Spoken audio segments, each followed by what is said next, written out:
Welcome to Marvel Maniac, an MCU after show. This is your host, Eric Cicada, aka Mr. Honest, back with you to go back in time again. I'm bringing you on our own chaotic time heist, multiverse heist. Now we're going into Fantastic Four 2005. I think the Daredevil episode was totally suited for where we are in the show right now, as a nice compare and contrast. But I figured we'd do it the other way around for this Fantastic Four series, 2 movies. So I figured we'd start today. And I liked the movie, and I remember liking the movie. I think I only saw it in theaters one time, but I remember really enjoying it. And I gotta say, it did impress me in some ways, and then there are other ways where either it aged poorly, which isn't that much of the case, or, you know, it's just something with the story that's just off, like Doctor Doom and the kind of way they dealt with him. I don't know the comics, but I feel like I know the fans of the comics better than I know the comics, and I know the fans really want comic book accurate Victor Von Doom. So that's why some real diehard fans are a little upset about the RDJ recast coming back in to be, you know, Victor Von Doom when they want an original non-variant multiverse version of Doctor Doom. I don't think this guy will pop up in Secret Wars, but you never actually know. You never know. But I do feel like this movie is it wasn't like the biggest hit, but it also wasn't ragged on, if I remember right. I think it was pretty dang successful for 2005, you know, in the Spider-Man era of superhero movies. And the fact that it's rumored that they're not doing the origin in the new movie First Steps, and they are going to start us out with the Fantastic Four having their powers already, similar to how we meet Peter Parker and Spider-Man in Phase 3, you know. I think that's a decent idea, and I think this movie definitely lays a nice bed and foundation for what the origin story of the Fantastic Four is, unless they want to make some major changes to that via flashback or one thing or another. I think this movie does actually sit as a nice watch for this time of year, knowing the movie's coming. And I think it had some visual effects that didn't age super well, but I mean, what are you going to do? At the time, that was all we had. And I don't know if it's my brain or all of our brains that allow ourselves to look past things like that when we're really enjoying a movie. But sometimes it's very hard for me to let go of that. Jessica Alba as Sue Storm, Michael Chiklis is the Thing. I loved him in this. Chris Evans, pre-Captain America, Human Torch. I gotta say, he's more of a douchebag in this, but he's also very likable too, because you know Chris Evans, he's a likable guy. If you didn't know him, you think he's more of a dick in this, in which I remember thinking he's kind of an asshole, but he's got the coolest powers, and he somehow has some of that multiversal Captain America energy to rally the team and like make them actual superheroes. Like, he was never afraid to go to the press on the movie, and I just gotta say, Chris Evans is awesome, and I think he actually gives me the excuse to walk in and cover these movies because he appeared. Spoiler alert for Deadpool and Wolverine if you haven't seen it. I mean, hit of last summer. We thought it was Captain America in the Void at the end of time, where Deadpool and Wolverine meet Chris Evans, and Deadpool thinks he's going to give us a Avengers Assemble moment, but he gives us instead a flame on the Johnny Storm from this movie, grown up. He was already grown up, but like, you know, older, and still causing trouble, still kind of an asshole. And hey, what does this tell us? That the multiverse is pretty much everything Marvel's ever done: good, bad, medium, horrible. Fan 4 stick? I don't think so. I think lines have to be drawn.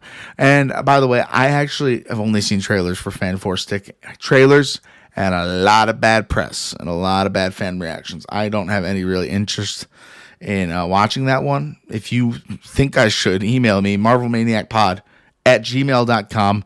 I'd like to know why, and then I'll do it.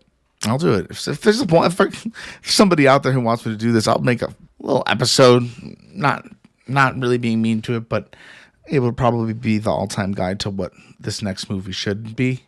It's so negative for my show. I don't like being negative. I like seeing the good in most things.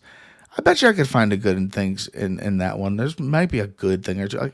I thought the special effects looked good, and I know people will laugh at you, real movie enthusiasts, the Oscars nominees, but visual effects really matter in a superhero movie. They've come a long way since this movie, but like I said, some parts they must have used a lot of on stage effects. What do they call it? Non VFX, but on the stage on the Thing, because he had such pain in his eyes, and I thought Michael Chiklis did a fantastic job with that character. I think he might have been my favorite aspect of the movie because everyone's kind of learning, adapting their powers when his power is less of a power and more of a curse to him. And honestly, it sucks. He loses his fiance over it, which is just such what a horrible, mean person that was. You can't blame them for being shocked, but you also at the same time you gotta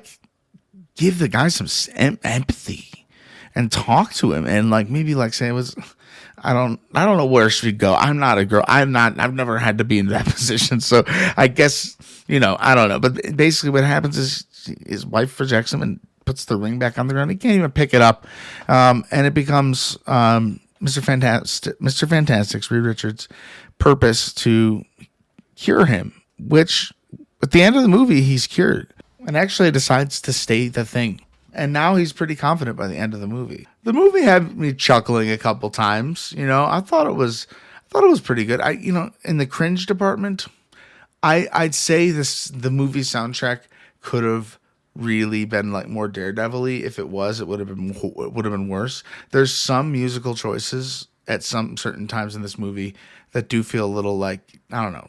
It's not because that it's a dated song or the movie's dated. It's just the style of the movie. It's usually more soundtracky now with orchestras playing. That's more of the main movie these days. There's sometimes there's songs, but the characters are usually singing them or something. And what do I know? All right, let's just break it down. Let's get a little bit deeper into the movie. The space mission gone wrong. The cosmic storm that gave them their powers. It came like a tornado. They knew they were going to be analyzing something crazy, but they didn't know what it was, and it's never explained what it is. It's just some crazy space magic that happens to them. Whether or not they in the new movie First Steps will actually address it, I don't know. At first there was talks that they're not even going to go into outer space. Their powers are, like I said at the beginning of the episode, their powers are going to be had when the movie starts. And to that, I say there may be a Deadpool type thing going on in the way they cut it, where we'll have a mission or we'll get a big opening with the team, and then maybe flashbacks throughout the main movie of kind of them getting their powers and then revelations and Victor Von Doom and all that. I don't know, but I'm interested to see if they actually go as far to put that origin in there, even in a smaller way. I'd say half the movie is the origin, maybe more. The whole movie is the origin for this movie, to 2005 Fantastic Four. It seems like they got the core of the characters down right. I can only imagine that the new cast is going to bring a whole new feeling, as it should. And there is going to be a lot of comparing, guys, to what I'm thinking the next movie is going to be about. And watching this is kind of like a setup in a way. And I hope you could be on that journey with me. If not, I'm sorry. I am trying to go through these notes. I make notes that I can kind of ramble on. So I am kind of very, very in the mind of what is the next movie First Step's going to be like, and where could it, be better than this, or hopefully take from this, the 2005 version. Johnny can go so strong. I think his power's never been fully used against the right level of villain. I feel like he can fight Dormammu if he gets rid of his ego. I think he has the supernova power of the sun. He can get so hot that he just is the power of the sun. And the special effects with him impressed me quite a bit in this movie. It wasn't amazing, but it was good. And I like seeing him fly around for the first time. That made me happy. I want to fly. I love to fly. I would love to fly. Sue's invisibility, Like I said, a lot of this, if not most of the movie, is a learning curve. The whole movie, I feel like I've seen her take off her clothes and then like leave them in the place. And everyone's like, well, their clothes are here, but she's not. And she runs away. Only by the end of the movie where she had a suit that actually they developed and she was able to, go in invisible and on and off and, turn the key a little bit. And that's good for her. She's learning her abilities. Reed, I feel like I wasn't seeing enough stretchiness out of him at first, but we got more towards the end, and I kind of like that. I like Reed Richards in general in this movie. I thought the actor did a decent job with the character, and there is Doctor Doom. Like apparently in the comics, Reed Richards and Victor Von Doom are friends. They're more acquaintances to begin. I mean, literally, Sue Storm is Reed Richards' ex in this movie, so they dated already, and now he's with Victor Von Doom. There's even a part saying, hey, she's happy. I'm happy for her. He really missed some cues because apparently she still had feelings for him, and it was Doom all along who had the feelings for her. So maybe she had some feelings, but she wasn't talking about him. We'll say that. And Doctor Doom in this movie, he does get affected by the wave because he's in outer space with them. I don't know if that's traditional. I don't think so. I know he gets a big gnash on his face in the comics. Starts off in this movie with this tiny little scratch, and I'm like, man, they really, really downplayed that. Like, is that why he's gonna put the mask on? But it wasn't. He gradually gained this like metallic power where he was made of metal. So like that, he became like a fifth victim, if you want to call it, of the storm in outer space. And I don't think that was the best choice. I'd like to see more of the Doctor Doom we have not gotten to see on screen yet. The one that RDJ is going to bring to the screen. And I know we're talking about these variants and how yada, yada, yada. Shouldn't be Iron Man. Shouldn't be Tony Stark. Why not? The movie calls for it. And it's going to be fantastic. You get it? And just like this movie, miles different from this movie. This is definitely a walk so they can run type movie. It is. And I like the group dynamic. I really like the dynamic between the Thing and Human Torch. I think they're hilarious, actually. Even at the end, they always got these antics going down. Chaos, family. In fact, there's family. The family theme is there. I think the family theme is definitely going to be pushed on a lot more in the first steps. I gotta say, Chris Evans as Johnny Storm really, honestly, he killed it. He's so charming in his own right. And the character of Captain America and him couldn't be any more different. And it really just goes to show the range of Steve Rogers, Chris Evans. Chris Evans is a legend, so I liked him in the movie. Didn't bother me. And honestly, if they brought him back to die again, that would be really funny. Like just like another variant version of him, like in a moment where we're actually thinking we're meeting Captain America, like the same thing. They just pull it on us twice, Deadpool has to be there for both of them, but everyone else is like really like disappointed or whatnot. Fan fictioning. I always catch myself fan fictioning, but that would be kind of cool, I guess. The chemistry or lack thereof between Reed and Sue, there was good chemistry between them, but like I thought that was a little weird. I think they fell in love by the end, or at least they're dating at least because they kiss and she goes invisible out of like type blush. She's blushing, and I think that's kind of sweet. I think the love story can be worked on a little bit better in the next one. I hope there's a little more depth in that. It's kind of like an afterthought in this movie, but I still think they did okay. And I know the second one we're gonna cover that. I don't know if it's not going to be next week, but it's going to be soon. We're going to cover Fantastic Four: Rise of the Silver Surfer. It came out in 2007. So be ready. Be on the lookout for that. And I think, I don't know how that movie went over, and I might not want to look it up. Just like, with the Daredevil episode, like I didn't want to see any screen crush, any this, any that. I want to be, fresh, so I'm giving out fresh ideas. But then, like, I'll watch Screen Crush, and then there's this big detail. I'm like, oh, I missed that. And just goes to show craftsmanship. Appreciate that you're a fellow craftsman. In my world, that's awesome MCU content created, so I admire a lot. Go back to episode 100 and listen to me and Ryan Airy from Screen Crush talk about Thanos for like 30 straight minutes. It was a dream. I actually think it was a dream. It was really cool. Yeah, so Doctor Doom's portrayal in this movie was close because he did have the mask by the end. He did have the green. He looked the closest to comic book accurate I could expect him to have looked.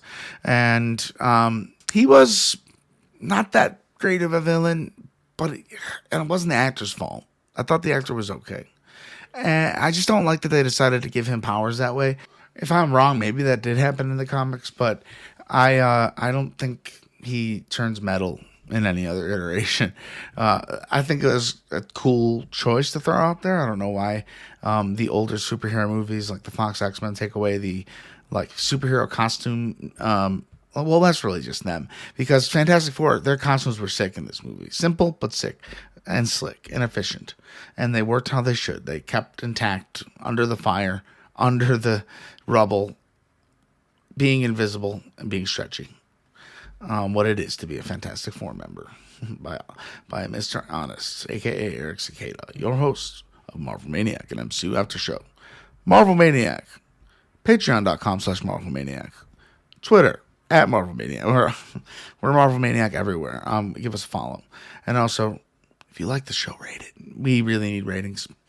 I know there's listeners, and all you got to do is give us the little 5 stars, and it'll take my heart and send it to outer space with the Fantastic Four, and I'll come back with the power of empathy. I already have that. Empathy was the first word that came to mind. I used to be good at improv, but I haven't done improv in a long time. So you can't deny the tone of the movie. I'll say it once. It was an early 2000s superhero movie, without a doubt. The early 2000s, emphasis on the early 2000s. It's and evidently so. Every time I start criticizing someone, I want to start doing a Snow White bit, and you know what? It totally is probably offensive. I don't know. I'm saying I don't mean to sound so sarcastic. Like, it could be considered offensive. I'm not trying to upset anyone. I'm just trying to make it lighthearted because it's I've seen it like 50 times, that clip, and it's what am I gonna do? Apparently there was a 1994 version of Fantastic Four, which I have not seen. That was the first live action one. This is the second, so I think this one was the bigger one.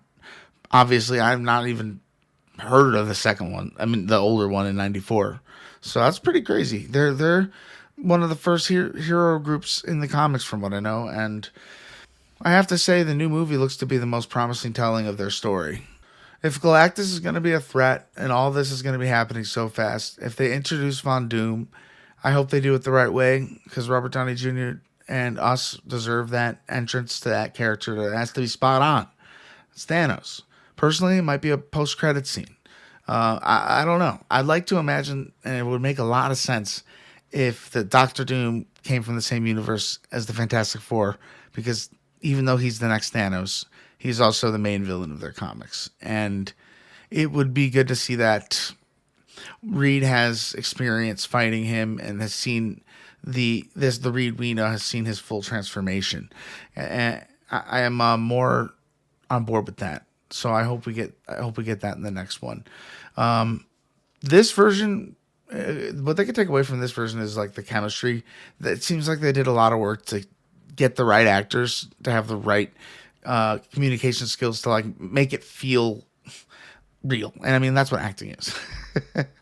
That's exactly what acting is. So I'm excited for the new one. Okay. I think it's going to be fantastic.